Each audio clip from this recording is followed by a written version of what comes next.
안녕하세요. 탐정방송 임병수 대표입니다.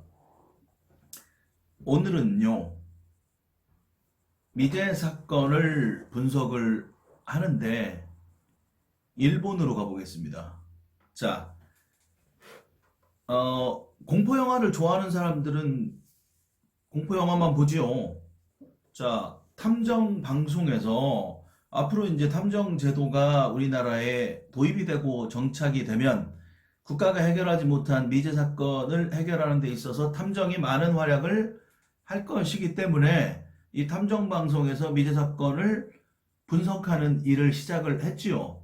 근데 제가 영상에서 말씀드렸다시피 저는 공포 영화도 싫어하고 사실 그래요. 잔인한 거 못 보고 유튜브에 옛날에 이렇게 걸러지지 않고 막 잔인한 영상 같은 거 나오면 그냥 그 며칠 동안 잔상이 있고 그런 사람이었어요. 그런데 탐정에 미치다 보니까 이렇게 미제 사건을 또 분석을 하게 되고 국내의 사건들을 분석을 또 하게 되고 또 이제 구독자분들께서 이런 사건, 이 사건, 이 사건 분석을 해주세요. 제가 알고 있던 사건도 있고 처음 듣는 사건도 있고 그걸 가지고 이제 제가 분석을 해서 영상을 찍어서 올리는 활동을 하고 있지요. 그런데 이 분야가 상당히 중독성이 있다라는 걸 깨달았어요. 그래서 굉장히 재미있게 공포영화에 심취해 있는 분들이라든지 내가 지금까지 이해할 수 없었던 그런 사람들에 대한 이해를 하게 됩니다. 제가 대한민국의 미제 사건을 분석을 하다가 이제 외국으로 나가기 시작했어요. 그래서 일본에서 벌어진 미제 사건을 분석을 해보겠습니다. 우리나라 사건이 아니기 때문에 약간 부담감 좀 덜 하긴 하네요. 1994년 4월 23일 일본 도쿄도 미나카시에 있는 이누카시라라는 공원에서요 일어난 잔혹한 살인 사건입니다. 공소시효는 이미 끝났습니다. 2009년도에. 자, 미제 사건이에요. 범인이 안 잡혔습니다. 1994년 4월 23일 오전 이노가시라 공원에 청소 일을 하던 한 여성이 쓰레기통을 비우려다가 기겁을 합니다. 쓰레기통 안에 버려진 비닐봉투가 있었는데요. 사람의 발목이 보였습니다. 신고를 받고 출동한 경찰들은요. 나머지 시체를 찾기 위해 공원 전역의 쓰레기통을 샅샅이 수색을 합니다. 자, 하나의 쓰레기통에서 사체 일부가 나왔습니다. 그렇기 때문에 신고를 했고 일본 경찰관들이 출동을 해서 그 주변에 있는 쓰레기통을 샅샅이 수색을 해서요. 총 27조각의 토막난 시체들을 찾아냅니다. 근데 그 찾아낸 쓰레기통의 개수는 총 7개입니다. 7개의 쓰레기통에서 27조각의 토막난 시체가 나옵니다. 피해자의 토막난 시체들은요, 탈수용으로 구멍이 뚫린 검은 봉투와 반투명으로 하얀 봉투, 이 두 가지 봉투로 이중으로 쌓여 있었다라고 합니다. 이 결론부터 미리 말씀을 드리면 전체 사체의 3분의 1도 안 되는, 즉 이 무게를 다 27조각을 발견된 27조각을 다 합쳐도 20kg 정도밖에 안 됩니다. 그러니까 반 이상의 시신이 발견이 안 된 상태로 종결이 된 걸로 보이는 사건이에요. 자, 27개의 조각이 그 근처 7개의 쓰레기통에서 발견이 됐다. 나머지는 어디 있는지 발견을 하지는 못했다. 어디 있었을까요? 쓰레기통이라는 접점을 가지고 분석을 한다면 이 지역을 벗어나서 다른 쓰레기통을 조금 더 확대해서 이 공원 말고 옆 공원이든 옆 아파트 주변이든 쓰레기통만 전체적으로 확대를 시켜서 나갔다면 더 많은 사체가 나왔을 가능성도 있다. 또는 한 번 비워내고 또 갖다 놓고 한 번 비워내고 하니까 이전에 쓰레기통에서 수거를 해 나갈 때 이미 다른 곳으로 이동을 해서 사라졌다. 뭐 이렇게 볼 가능성이 있습니다. 그런데 4월 23일 날 오전에 발견이 됐는데 그 전날 밤에 차로 사람을 치였다 또는 남자 2명한테 이 북은 골목에서 폭행을 당하는 걸 본 적이 있다. 이 근처에서 그런 목격이 있거든요. 그러면 이 사람이 살해된 거는 얼마 되지 않았다. 하루 정도밖에 되지 않았다라고 분석이 나와요. 그렇게 따지면 이전에 쓰레기통을 한번 거기다 사체를 넣고 그 다음날 비워내고 또 그 다음날 또 넣고 이거는 조금 말이 안 되는 것 같다. 그래서 공간적으로 시간이 아니고 공간적으로 7개의 쓰레기통에서 발견이 됐고 이 7개의 쓰레기통은 이 공원 전역의 쓰레기통 중에 포함되어 있던 것으로 보이는데 이 나머지 시신은 이 공원뿐만 아니고 인근으로 좀 확대를 해서 수색을 했다라면 조금 더 많은 사체 조각이 발견될 수 있었지 않았을까라는 생각이 드네요. 자, 이 시체가 누구인지 찾아야겠죠. 손, 발의 지문들이 모조리 훼손되어져 있는 상태였기 때문에 신원 파악에 굉장한 애를 먹습니다. 일본 경찰이. 하지만 정밀한 감식 방법을 통해서 약간 남아있는 지문을 찾아냈다라고 해요. 쉽게 얘기하면 쪽지문이겠죠. 우리보다 훨씬 더 조금 앞서갔지 않았을까라는 생각이 듭니다. 우리가 대한민국의 미제 사건을 분석을 하다 보면 쪽지문이 발견됐는데 발견되고 나서 지금 뭐 5년 10년 됐는데도 아직까지 소식 없는 사건들도 사실 많거든요. 근데 94년도 지금부터 한 25년 전인데 94년도에 손발의 지문을 모조리 훼손했음에도 불구하고 정밀한 감식을 통해 약간 남아있는 지문을 찾아냈고 또 DNA도 약간을 추출을 해내서 신원을 확인을 합니다. 대단한 거예요. 일본 경찰이 이 당시에. 자, 그 사람은 어떤 사람인지 보니까 피해자의 신원이 이 공원 근처에 살고 있던 1급 건축사인 가와무라 세이치라는 사람이고요. 그 당시에 35세입니다. 자, 시체가 굉장히 잔혹하고 정교하게 절단되었는데 잔혹하다라는 것, 이런 토막을 냈다는 자체가 잔혹한 거고요. 그죠? 정교하게 절단되었다라는 거는 뭐냐면 20cm 간격에 딱딱 맞춰서 전기톱 같은 것으로 잘라낸 것으로 보입니다. 뼈나 신경이나 장기들에 따라서 다양하게 훼손을 하거나 절단을 하거나 파헤친 게 아니고 뼈, 신경, 장기 뭐 이런 걸 무시하고 그냥 20cm 전기톱으로 딱딱딱딱딱딱 잘랐다. 비교를 해봅시다. 오원춘 사건 같은 경우에는 어땠습니까? 장기는 장기대로 다 뺐죠. 빼고 검은 비닐봉투에 분리시켜서 보관을 했고 냉장고 또는 냉동실에도 보관을 했지요. 그리고 나머지 살을 포를 뜨듯이 딱딱딱딱 잘라냈지요. 그 다음 나머지 뼈는 화장을 시켜서 없앴죠. 그리고 하수구에 보냈다. 그런 경우는 어떤 경우일까요? 장기를 보존을 했잖아요. 그리고 뼈나 이런 것들은 의도적으로 갈아서 불에 태워서 없앴고 이런 살점들은 또 다 잘라냈다. 포를 뜨듯이. 자, 누가 봐도 인육을 목적으로 하는 인육 매매를 목적으로 하는 그러한 정황이 드러날 수밖에 없는 상황이었죠. 오원춘 같은 경우에는. 그런데 지금 이 피해자인 35세의 가와무라 세이치는 뼈와 신경과 장기들을 그냥 싹 다 무시하고 20cm로 그냥 두드륵 드르륵 드르륵 잘라버렸다는 거예요. 자, 그럼 목적이 인육 목적이 아니라고 볼 수가 있다. 단순히 없애기 편하게 20cm 간격으로 절단을 한 것으로 보인다. 자, 이 당시에 이노가시라 공원의 쓰레기통 투입 후의 규격이 세로 20cm, 가로 30cm입니다. 다시요. 이노가시라 공원의 쓰레기통 투입구의 규격이 20cm, 30cm입니다. 우연일 수도 있죠.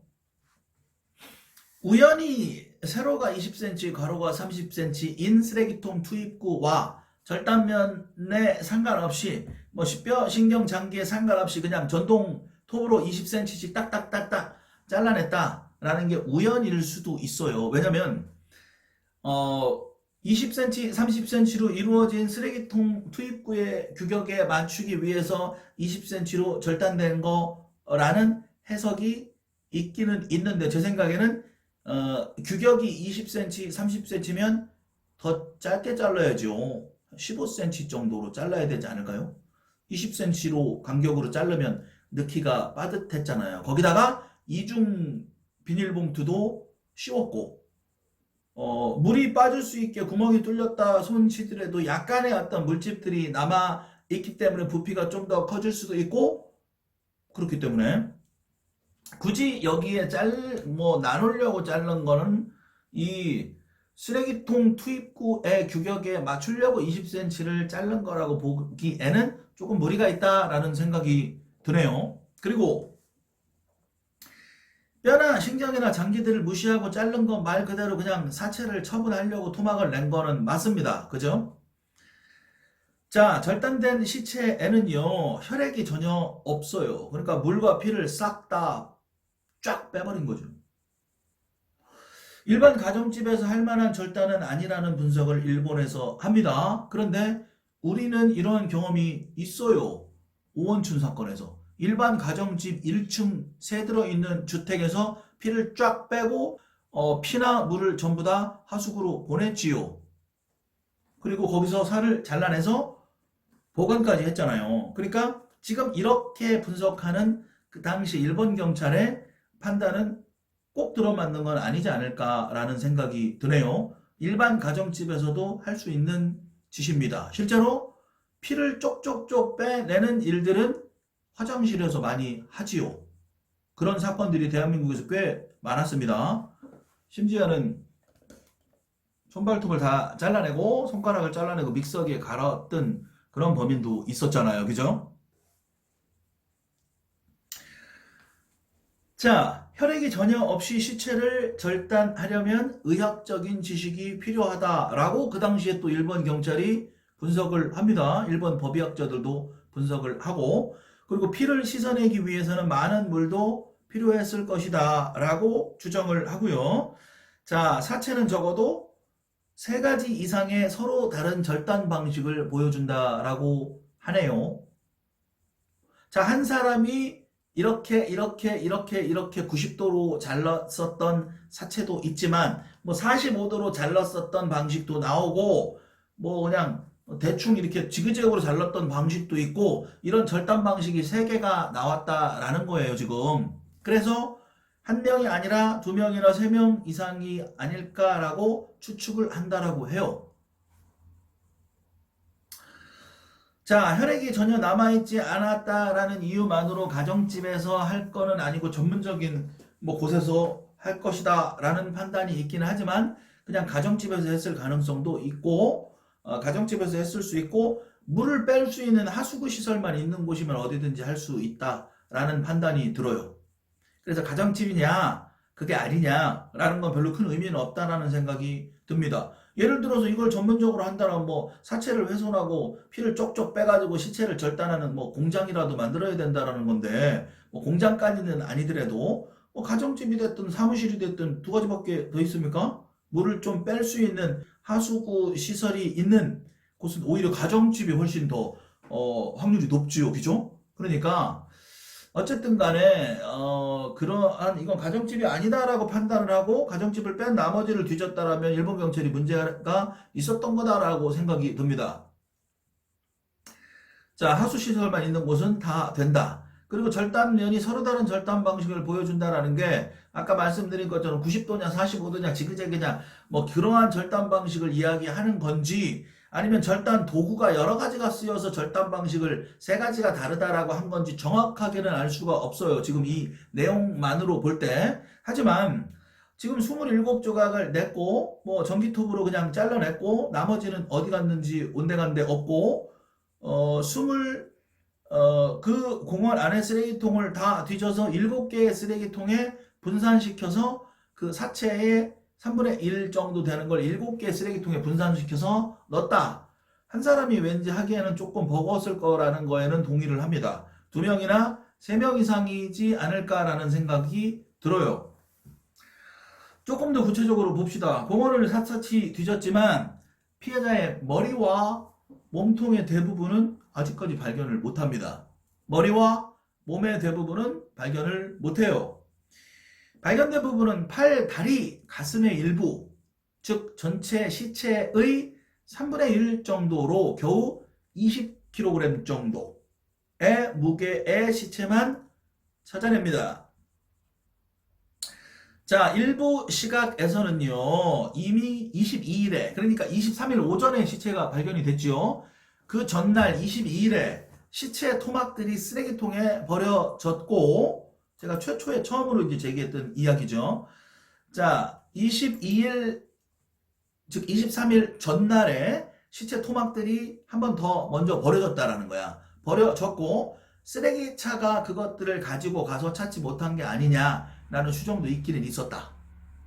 만약 그렇다면 3분의 1이 발견이 되었다라는 시간에 끊어짐이 발생이 되는 것에 대한 불일치는 해명할 수가 없지요. 바꿔 얘기하면 왜 굳이 22일 날 일부를 쓰레기통에 버리고 또 그 23일 날 아침에 또 갖다 버리고 굳이 이랬을 이유, 특별한 이유가 있을까? 라는 생각이 든다는 거죠.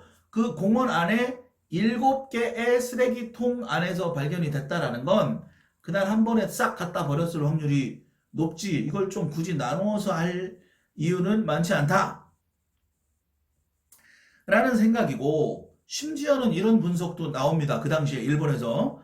자, 3분의 1이 발견이 되었지요. 그리고 그 나머지는 범인들이 소장하고 있는 게 아닌가? 라는 추정 발표도 그 당시에 했다라고 합니다. 이건 약간 문화가 살짝 좀 다르게 느껴지지 않습니까? 한국과? 자, 미국은 이제 그 슈라인, 신사가 발달해 있잖아요. 그래서 자기 집집마다 이 조상실을 모시고 항상 불을 켜놓고 기도하고 뭔가를 좀 모아놓고 뭐 이런 것들이 있죠, 이 사람들이. 실제로 뭐 인형이라든지 이런 것들을 막 수집을 해서 세워놓고 인형에 옷도 입히고 이 인형이 나의 어떤 대상이다라고 판단을 하고 그 앞에 기도도 하고 이런 그 일본인들만의 약간의 그런 문화가 있지요. 그런 것 때문에 나온 의견이 아닐까라는 생각이 드네요.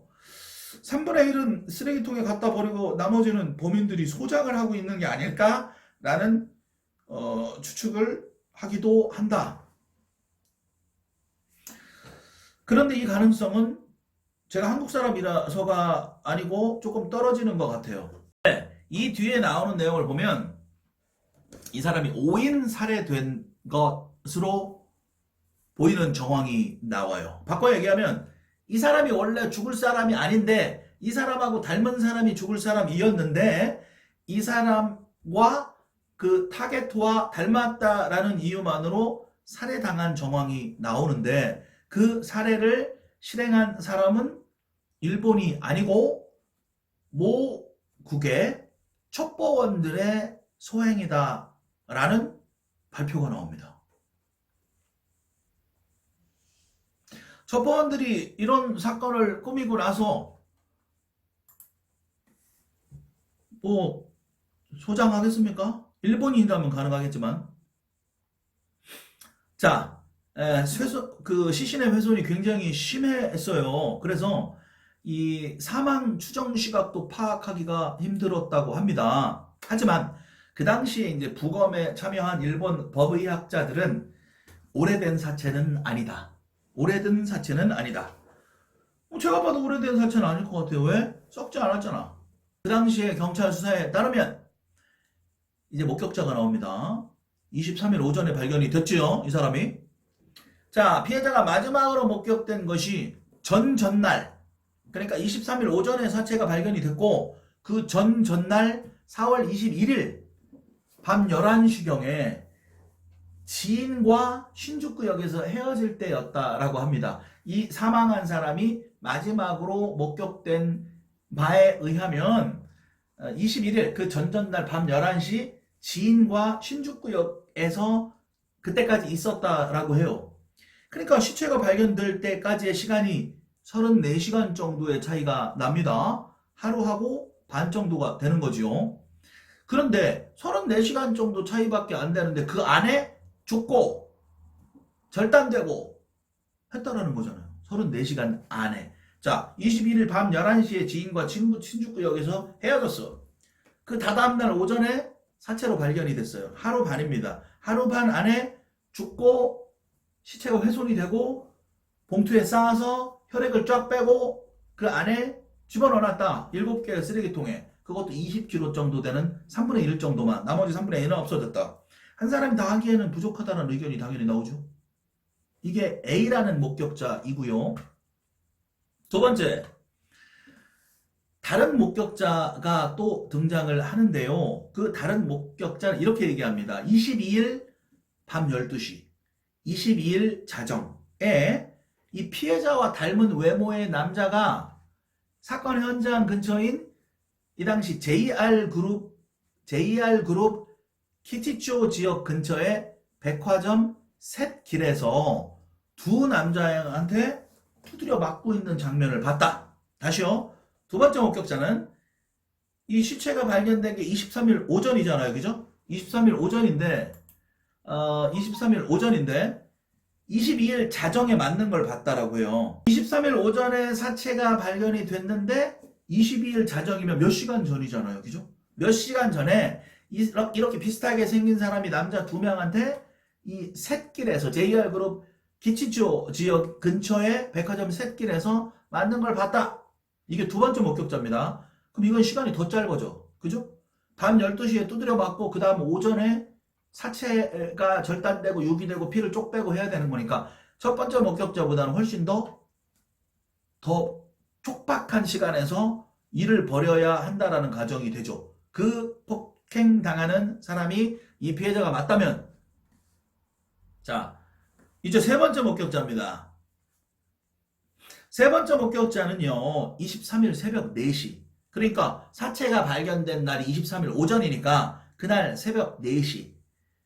30대 남성 2명이 검은 봉투를 들고 이노가시라 공원을 배회하는 것을 목격했다라고 합니다.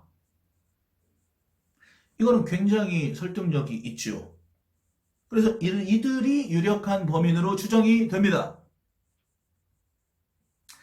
또 다른 증언으로는요, 피해자가 실종된 시간이라고 추측되는 22일 새벽, 즉 23일 새벽, 23일 오전에 발견이 됐으니까 22일 새벽, 하루 전 새벽에 차와 사람이 부딪히는 것 같은 소리를 들었다라는 목격자도 나옵니다.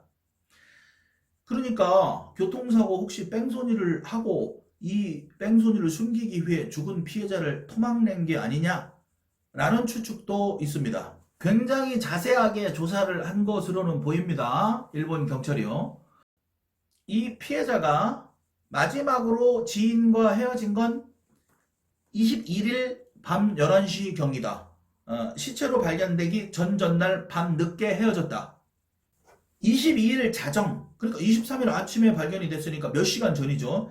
22일 자정에 피해자와 닮은 외모의 남자가 사건 현장 근처인 JR그룹 기치초 지역 근처의 백화점 셋길에서 두 남자에게 폭행을 당하는 장면을 목격했다 라고 진술을 합니다. 23일 오전에 사체가 발견되기 바로 전날 밤이라고 볼 수가 있는 거죠. 그 다음 두 번째 목격자는 그 23일 당일, 사체가 발견되는 당일 새벽 4시쯤에 30대 남성 2명이 검은 봉투를 들고 이노가시라 공원을 배회하는 것을 목격했다.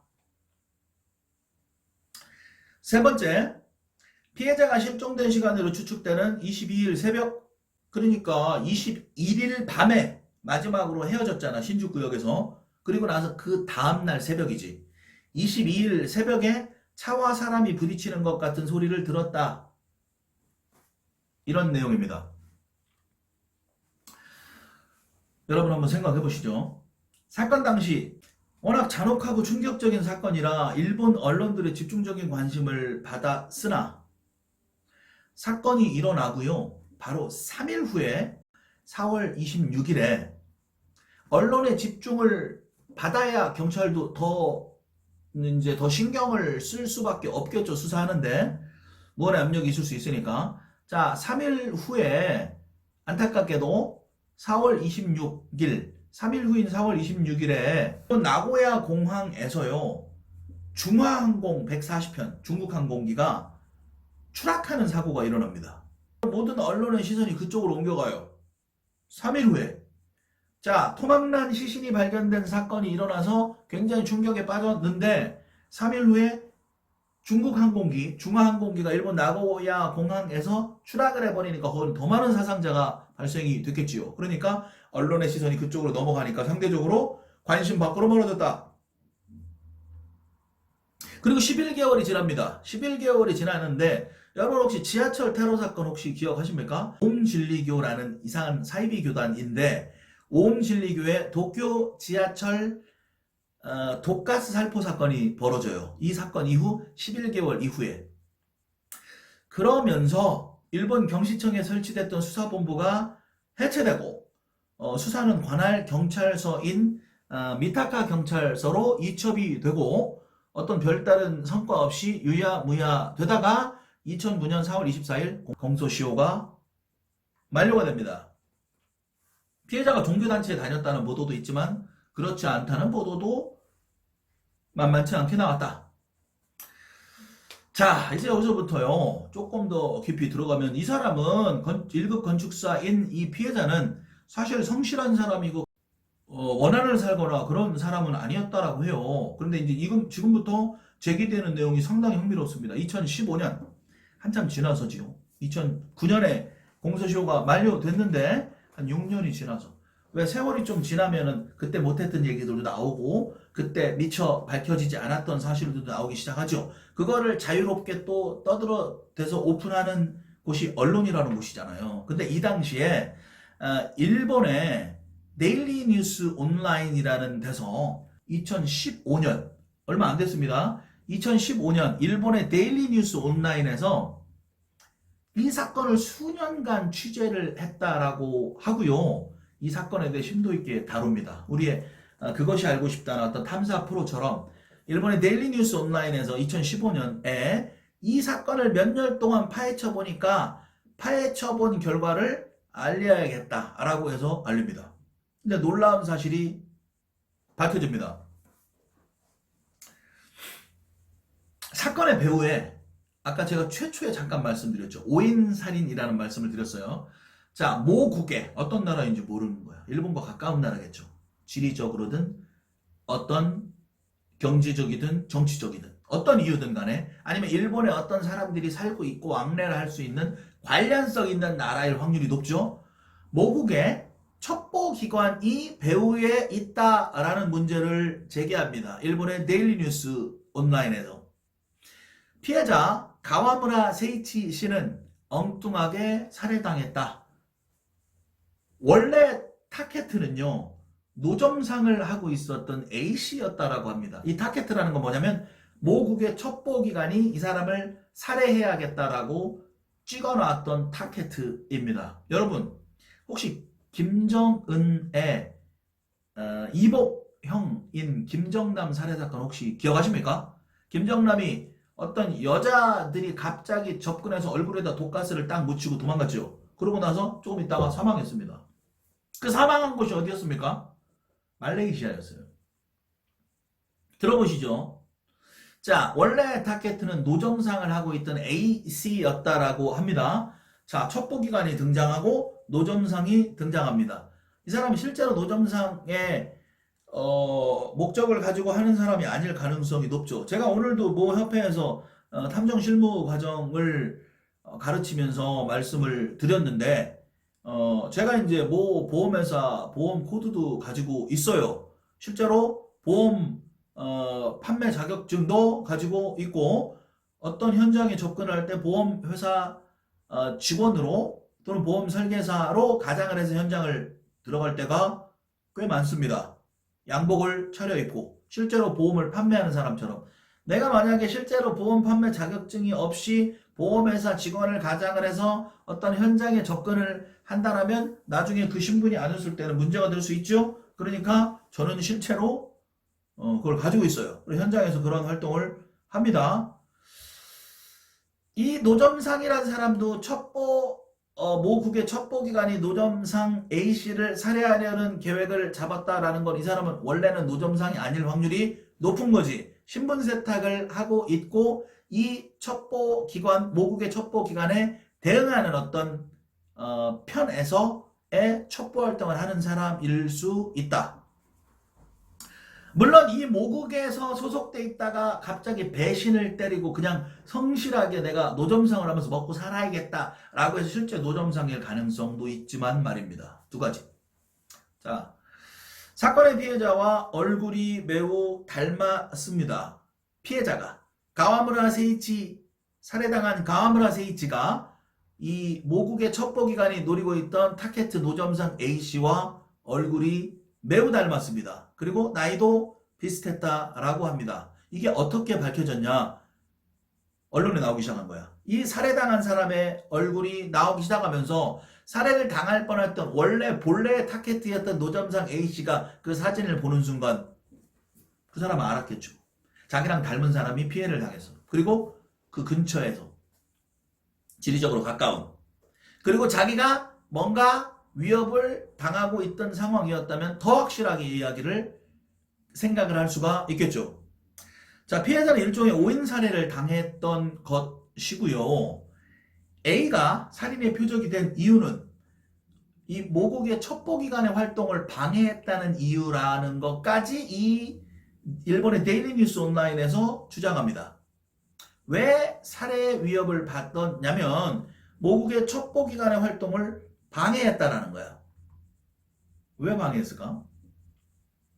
이게 사실이라면 2015년도에 일본의 데일리 뉴스에서 나온 이게 팩트라면 일본이라는 나라에서 노점상으로 일하고 있는 사람 A씨가 모국의 첩보 활동을 왜 방해를 했냐라는 거지. 그럼 이 사람은 진짜 노점상일까? 라는 의문이 있는 겁니다. 제가 말씀드린 대로. 그래서 일본이라는 나라에서 A라는 나라의 첩보기관에서 첩보활동을 했을 것이고 그게 일본을 대상으로 했든 아니면 일본에 있는 다른 B라는 나라를 대상으로 첩보활동을 했든 아니면 일본에 있는 이 어떤 루트를 통해서 제3의 국가에 대한 첩보활동을 했든 그런 활동을 했는데 이 타켓였었던 노점상으로 일하는 A씨는 왜 그 첩보활동을 방해를 했냐는 거지. 그러면 이 둘 관계에 있어서의 이 둘의 관계를 추정을 해보면 적대적인 두 세력이 일본 안에서 어떠한 일들을 벌여왔었다라는 추정이 되잖아요. 어딜까요? 자, A는 세력 다툼의 일종으로 특정한 노점 상인들을 견제했다라고 합니다. 알고 보니 이 노점 상인들의 정체가 모국의 첩보기관 특수공작원이었다라고 합니다. 다 밝혀지잖아요. 그죠? 제가 이제 요거를 자료를 쭉 보면서 읽어 나가면서 중간중간에 제 의견을 말씀을 드리고 또 결과도 말씀을 드립니다. 자, A는 신변의 위협과 여러 번의 살해 고비를 겪었다라고 하고요. 그리고 계속 도피 생활을 했다라고 합니다. 이 와중에 이노카시라 공원 사건이 터집니다. 그리고 언론에 공개된 피해자의 얼굴과 나이를 보고 경악을 했겠죠. 자기랑 똑같이 생긴 거예요.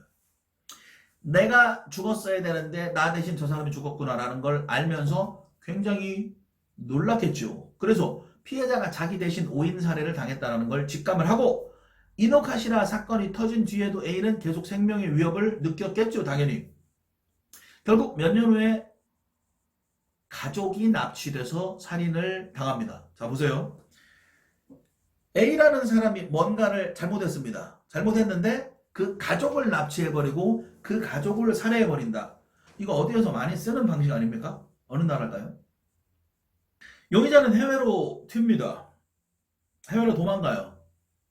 그리고 체포하지 못하고 있는 상황이 되는 것처럼 보입니다. 피해자 가하마라 세이치가 평소에 성실하고 바른 성격이 주변에 아무런 원한 관계도 없었다라고 해요. 그런데 잔혹하게 이렇게까지 살해를 당할 필요가 있을까? 그리고 살해 수법이 아까 제가 말씀드린 대로 전기톱으로 20cm씩 그냥 잘랐다고 그랬잖아요. 그죠? 장기, 뼈, 근육 이런 거 그냥 신경 이런 거 신경 안 쓰고 그냥 20 자른 거야. 우리가 이제 이렇게 뭐 물을 탁탁탁 써는 요리사들을 보든지 하면은 그런 어떤 해왔던 방식이 있잖아요. 그런 것처럼 이 전기톱을 많이 써본 사람의 수법이라고 볼 수가 있죠. 굉장히 잔인하면서 고도로 전문적이다.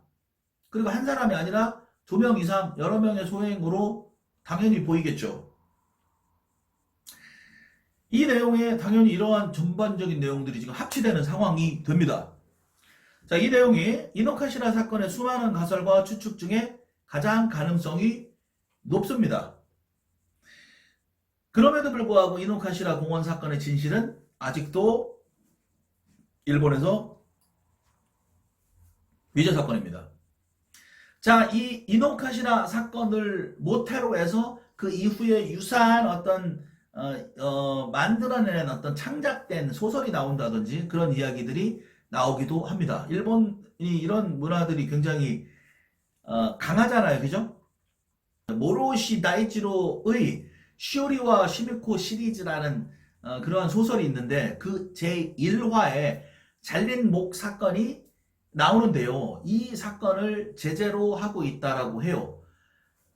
최초 발견자보다 먼저 토막 시체를 발견한 시오리가 머리를 들고 가버리는 바람에 결국 신원 확인이 안 되는 시체로 만들어 버리기도 한다라는 내용이 또 이런 내용이 나오고 또 기리노 나스오의 소설인 아웃에서는요. 직접적인 지명은 언급되지 않지만 이 본 사건을 기반으로 한 것으로 보이는 공원 내의 토막 사체 유기 사건 그 사건을 스토리로 하는 이야기가 전개가 됩니다. 그리고 이 등장인물들 간의 어떤 갈등 관계 뭐 이런 것들도 이 사건을 토대로 이런 이야기들이 많이 나오지요. 이 대한민국은 아직 탐정이 법조화가 안 돼 있지만 일본은 명탐정 코난이 훨씬 더 일본의 실제 탐정 이러한 어떤 소설이라든지 이러한 문화로 발전시켜 나가는 일본 특유의 문화 때문에 이러한 잔인한 사건마저도 어떤 이야기거리, 소재거리가 돼서 커나갔다라는 자, 이 모국의 존재가 어디일까요? 동아시아의 특정 국가를 언급하고 있다고 합니다. 이 기사에서 실제로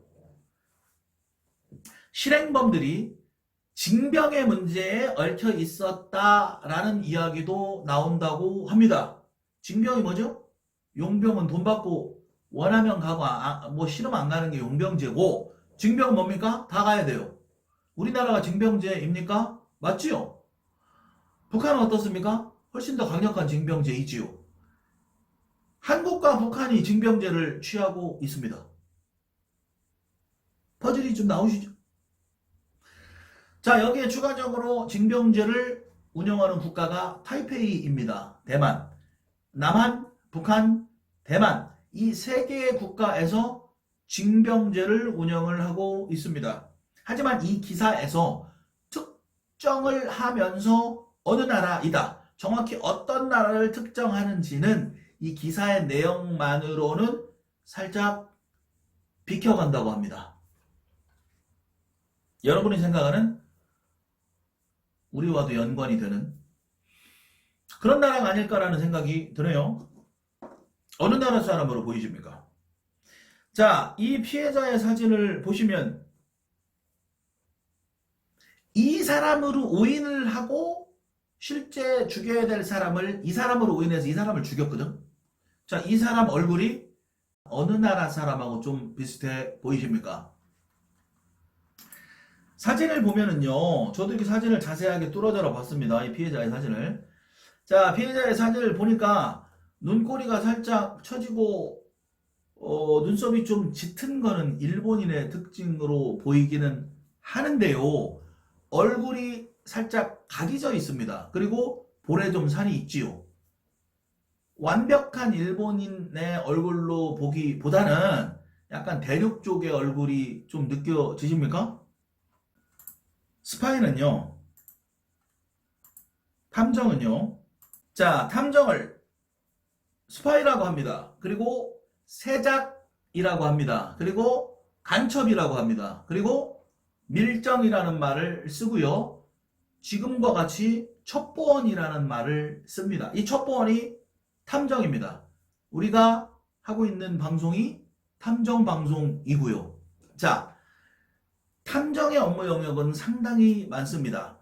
오늘날의 중국이요, 미국에 수많은 스파이를 보냅니다. 그게 상당히 문제가 많이 일어나고 있고, 미국 내에서 활동하는 중국인 스파이들이 굉장히 많은데, 그 대학의 유학생 중에 3,000명이 중국의 군 출신이다. 자, 중국 군 출신 3,000명 이상이 미국의 대학에 유학하고 있다라는 미국의 헤드라인 기사를 제가 본 적이 있어요. 그리고 미국 대통령, 미국 정치인, 국방부 관련된 사람들이 주화장창 이야기하고 있는 게 중국이 저렇게 성장한 건 미국에 와서 첩보 활동을 했기 때문이다라고 이야기를 하거든요. 실제로 경제 스파이, 산업 스파이를 어마어마하게 중국은 미국에게 보내고 있고 진행 중인 거를 저는 알고 있습니다. 들어서. 우리나라에서는 국정원이라는 조직이 있지요. 국정원은 이 탐정의 역할을 하는 거잖아요. 사실 정보를 탐지하고. 자, 그런데 인권이라든지 뭐 민간인을 사찰한다든지 이러한 것들 때문에 국정원의 힘을 완전히 다 빼버린다든지 국가가 이러면 안 된다라고 저는 생각을 하고요. 만약에 민간 탐정 회사가 만들어진다라면 보다는 국정원에서 하지 못하는 국가와 국가를 초월할 수 있는 또는 나라의 힘에 밀려서 어느 정도 제한을 받고 있는 국정원의 한계를 이 민간 탐정 회사, 탐정 회사는 할 수 있다. 라는 말씀을 드리고 싶습니다. 이 탐정 방송을 혹시 나라의 위정자분들이 보신다든지 국정원의 높은 분이 보신다든지 국가조직을 구성하는 높은 고위 정치인이 본다라면 조금 참조해서 들으실 필요가 있다. 그래서 빨리 탐정제를 법제화를 하고 대한민국의 세계적인 탐정 기업이 만들어진다면 국가에서 하지 못하는 것들을 우리가 많은 것들을 해나갈 수 있다. 탐정이라는 건 우리가 문제가 생겼을 때 문제를 해결하고 방어를 하고 이런 거에서만 국한되지 않습니다. 첩보 활동은 훨씬 더 공격적으로 해야 하는 것이 맞습니다. 공격이 최선의 방어인 경우도 상당히 많아요. 그렇기 때문에 국가탐정을 만들 것이 꼭 필요하다라는 제안을 드리면서 이 이야기에 뭐 범인을 지목하고 이런 건 별로 큰 의미는 없어요. 이야기를 딱 들으면서 일단 답이 다 나와버리지요. 일본이란 나라에서 어느 나라와 어느 나라 첩보원이 부딪혀서 살인이 벌어진 사건입니다.